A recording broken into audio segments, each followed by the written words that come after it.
एबे आसंतु जानिबा बिछा राशि विषय 2025 वर्षफल आपण कौन भोग करेंगे अर्थात इंग्राजी नववर्ष 2025 आपण केमिति रहिबो बिछा राशि व्यक्ति विशेष मानक बृहस्पति अत्यंत शुभ किंतु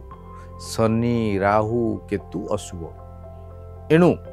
शनि राहु केतुंकर कुप्रभाव आपणकर जीवनचर्या उपरे प्रभाव रखियो कुप्रभाव रखियो वर्ष सारा समस्या बहुल हम बारंबार स्वास्थ्य समस्या देखा जानवाहन को नहीं कलह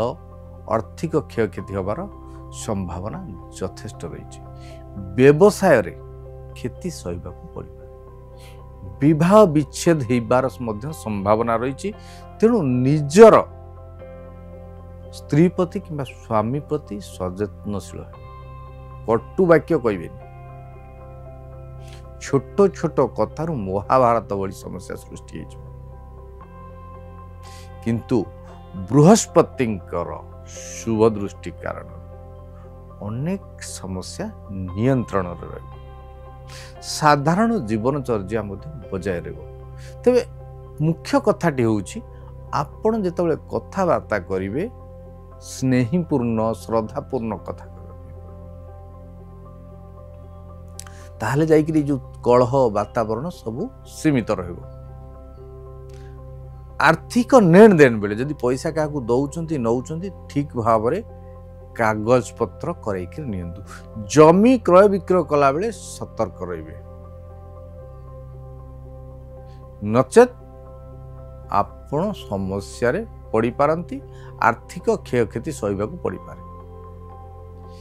तेबे वर्षटी किछि शुभ रही किछि अशुभ रही से कारण प्रतिदिन नरसिंह को मंदार फूल दियंतु नरसिंहंकर मंत्र जप करंतु लक्ष्मी नरसिंह एवं गणेश को प्रति मंगलवार दुब बरकोली पत्र अर्पण करंतु राशि लडू जदि अर्पण करंतु अत्यंत शुभ हबो एवं महादेव को सोमवार किंबा रविवार सोरिष तेल अभिषेक करने सहित पंच उपचार पूजा करंतु जदि प्रति सोमवार की रविवार करें अति कम मसरे थरे कर अशुभ फल शुभत्व परिणत कहीं गुरुत्वपूर्ण हूँ शत्रु वृद्धि मुक्ति पाइबापी उपाय उपचार करें एवं आसुन जाना आपण कौन रही शुभवार